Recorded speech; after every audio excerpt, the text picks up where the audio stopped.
I'm Romain. I run the investment team for AIM, which stands for African Infrastructure Investment Managers. We are an African-based investor specialized in investing into infrastructure across the continent, only in Africa. We got $1.9 billion under management across 6 funds, and we see ourselves more as a forced developer. We'll come back on that, rather than necessarily a true developer. We have together with us this afternoon a very experienced panel, mixing bankers and lawyers, and I think it will allow people to give, we hope, a more balanced perspective to the debate. And coming to that, what we were asked to, in a way, address is what are the typical mistakes which have been made by project developers when negotiating agreements. And I think maybe the first one is make sure you cap your legal counsel fees, but we will come back on that. So I think we have 2 Charles, so we'll ask first each of the panelists to give a quick introduction and maybe just to share some experience. If I would just copy what Charles Morrison was saying, it needs to be a good deal for everyone. And one of the questions I have for you, Charles, is, for being a good deal for everyone, it is very important that the public sector, the government, is being well advised. As you say, there is plenty of facility, African legal support facility, European Union, a lot of capital available for government to hire a proper advisor. Why are the government not tapping these facilities more often? Why are they still going with the local legal counsel instead of having a very experienced team along their side? It's a very good question, Rowan, very good question. I think my experience is that the system within many African governments, and I act for some of them, is to just naturally go through the Attorney General's chambers. There is an expectation of working through the AG's chambers. Their own, in the ministry, their own legal team will, just the way the system works, will take them to the Attorney General's chambers, and the Attorney General's team, the state attorneys, will attempt to negotiate the deal. When it's pointed out to them and they realise that there are these funds available, or indeed that the project can pay, and I worked on one in the early 2000s where the government of Ghana I was for the sponsors, but the government of Ghana quite properly demanded that their engineering advice, which they needed and which helped the project to be agreed much more smoothly and quickly because they had experienced engineers on their side, the cost of those engineers was subsumed within the project cost and was added to the model which the sponsors had to develop and cover with the tariff. So governments can do it, they do it, they don't do it enough, and I think the reason is the system expects them to work with the Attorney General's chambers. They are given the cover, as it were, from the stakeholders within the government machine if they are seen to be working with the Attorney General's chambers, and I think it's just a question of educating AG's chambers to the fact that there are these support facilities available. I think a speaker at lunchtime made the point about PPP units, which develop expertise within them, the legal expertise, the commercial expertise for negotiating concessions that can make things very much smoother. I think that would also help. Okay. Kieran, just a question for you. Do standard form documentation or documents help or hinder project development? So are you recommending more IFC scaling solar, or do you think it will only be part of very limited part of project? So I think when it comes down to the financing side, is obviously there is a set of precedents out there that everyone is very familiar with, the LMA standard. There's going to be various issues you want to discuss and negotiate. So certainly that should be able to cut down time. And I think what you need to focus in on those issues that are not acceptable to you instead of negotiating the whole document. So sweat the big stuff. Don't get into the minutiae, because that can be sorted out between lawyers instead of a room of 35 people spending a whole day and you only get through one clause, and that's sometimes a definition. So certainly there is a lot of merit to that. There's also in the EPC and the O&M world, particularly the EPC, there's a suite of standard documents out there. So you need to evaluate, are those going to be project specific and can we use them, or should we have a bespoke agreement or not?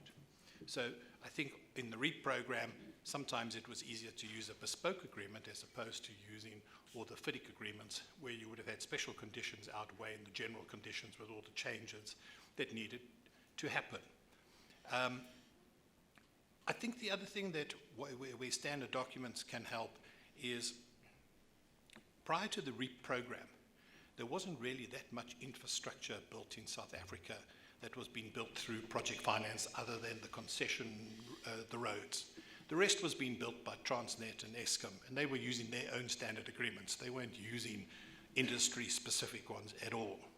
So there's an example for us, and say, I think you need to ask yourself the question, what's going to get the job done? And which is the right one to do? I think the other thing when it comes onto this, and it touches a little bit, Romain, I'm going slightly outside of your question, is I think it's also about your capacity of the people that you use. Because there is no reason why you cannot run certain negotiations of key issues in parallel, as opposed to, in some instances, in my experience, sorry, we can't meet for the next 2 weeks on the EPC, the O&M, or a fuel supply because we are doing finance agreements. So everything just stops until the finance agreements are finished. And then there's no interlink and interplay, and I think, Charles, you touched on this as well, is this interdependency of all these agreements. And there needs to be communication between the various teams that are negotiating. I don't think there can be enough communication between the teams. And I think there also needs to be a measure of collegiality. Sometimes pick up the phone and talk to your colleague on the other side. You don't need to send an email, copy the whole world, because then your colleague sits there and say, what is the message that they're trying to get to me? So then he or she returns that and copies the whole world again.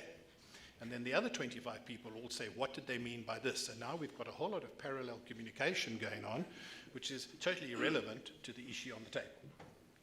Charles, Murray, do you want to add something to Kieran's?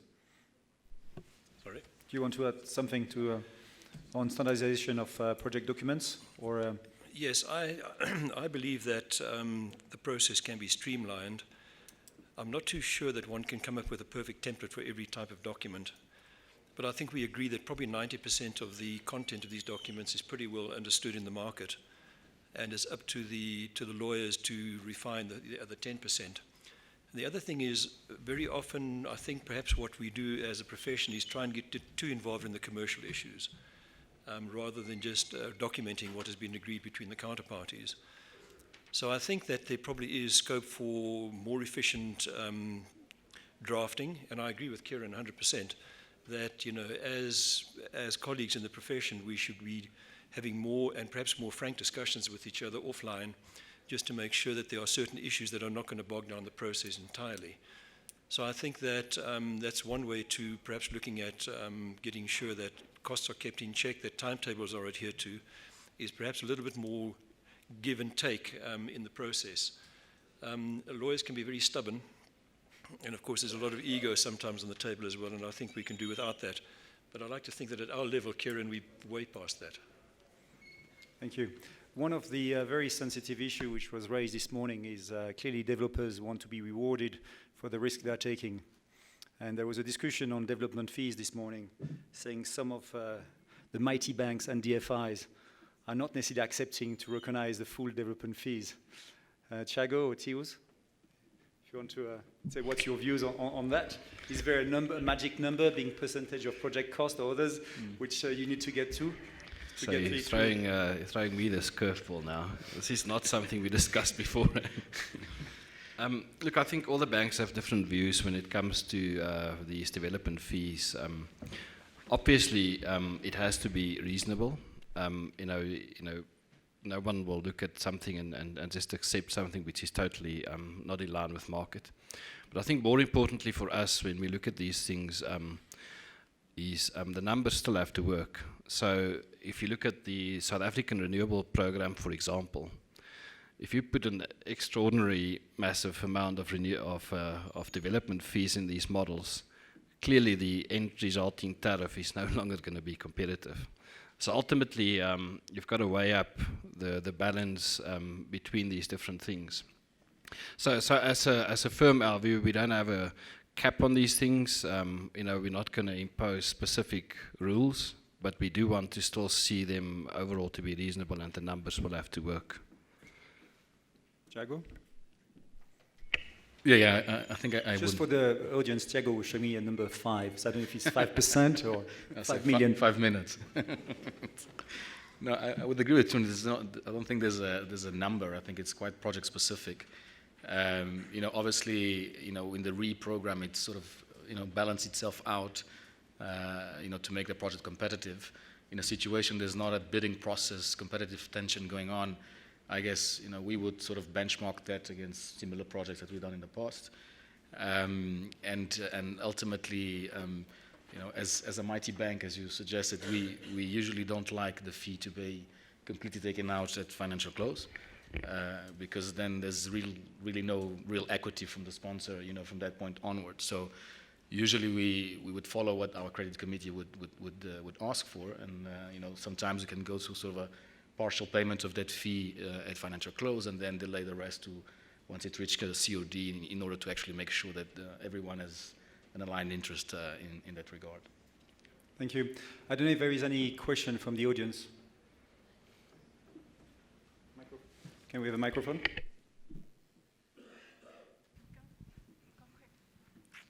You may want to stand up and try to shout. Here's the microphone. My name is Abna Mangokwane from Lebanon Engineering.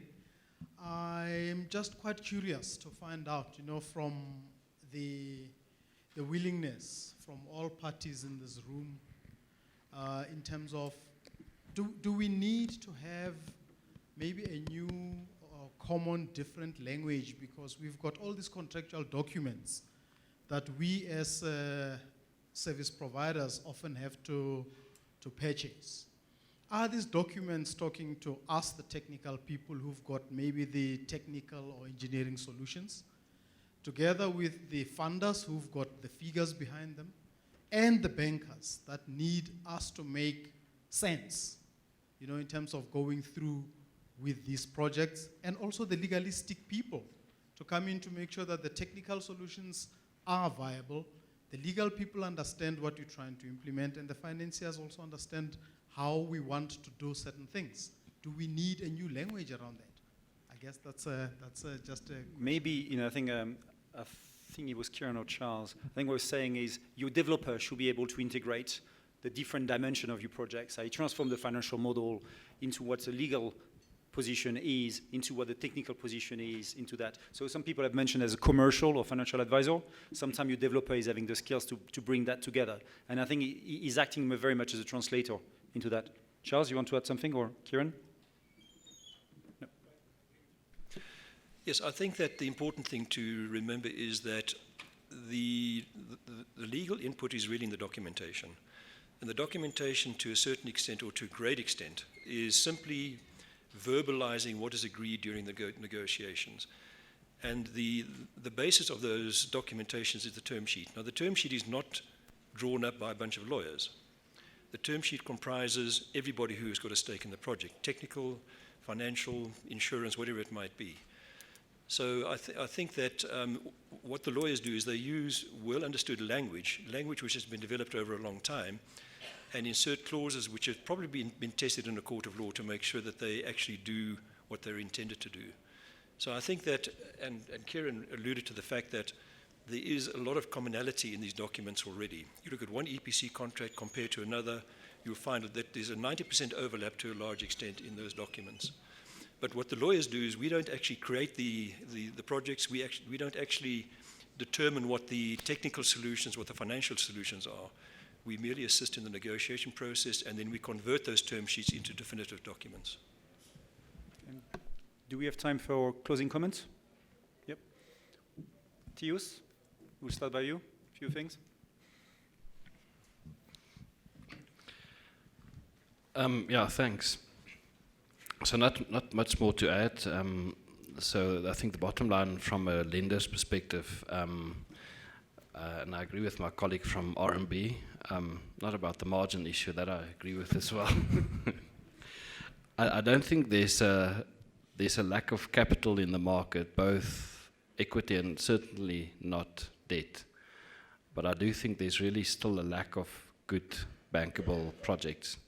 So for those good projects, you will definitely find the money. And what we're also really struggling with, and I'm sure a lot of you are struggling with all over Africa, it's just the speed at which things get done. And I think that's why it's good to discuss things like standardized type documentation to move things along. We've looked, for example, at the IFC Scaling Solid program. Absolutely great initiatives, because you are taking a lot of the key risk out of these deals up front. But we need to roll those type of things out all across the continent.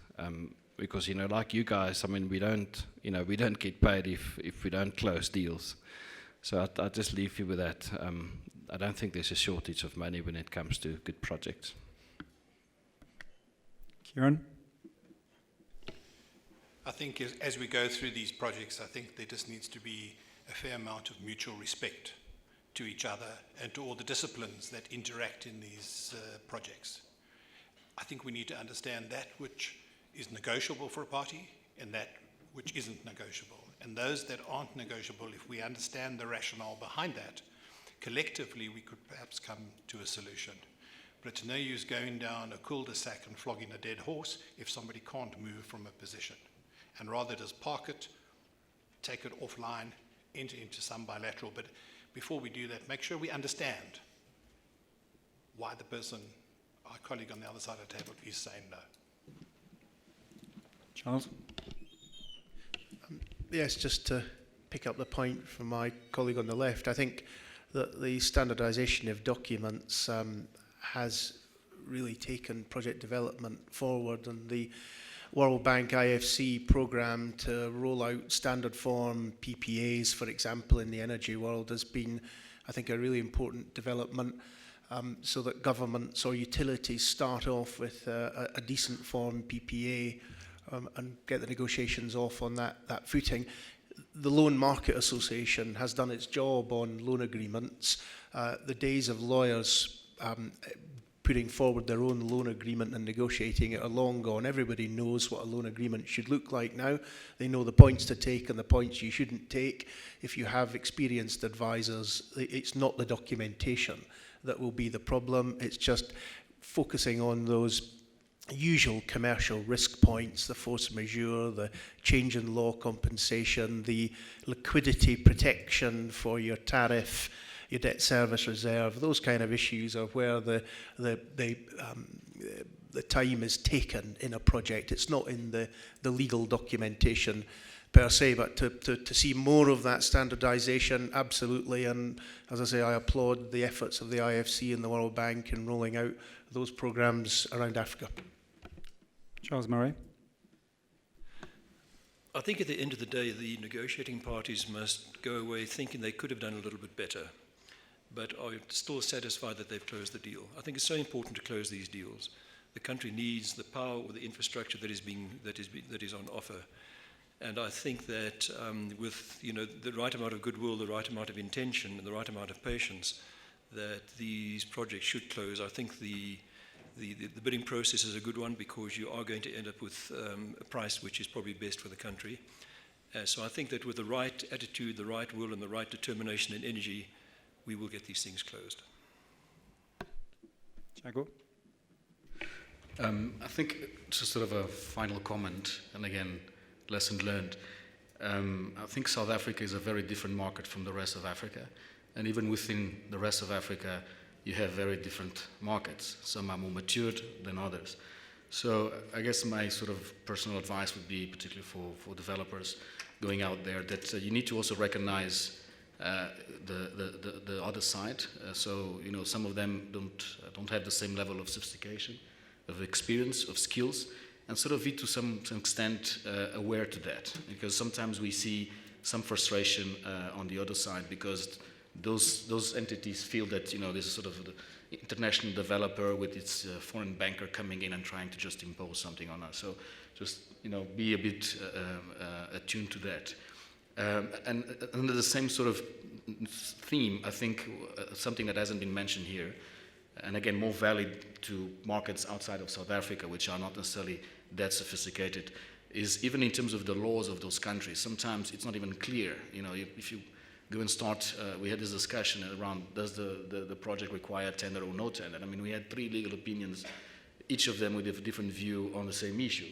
So I guess it's really fundamental as well that when you embark on this journey, you identify, you know, if possible, a good local partner that can help you sort of to navigate those issues.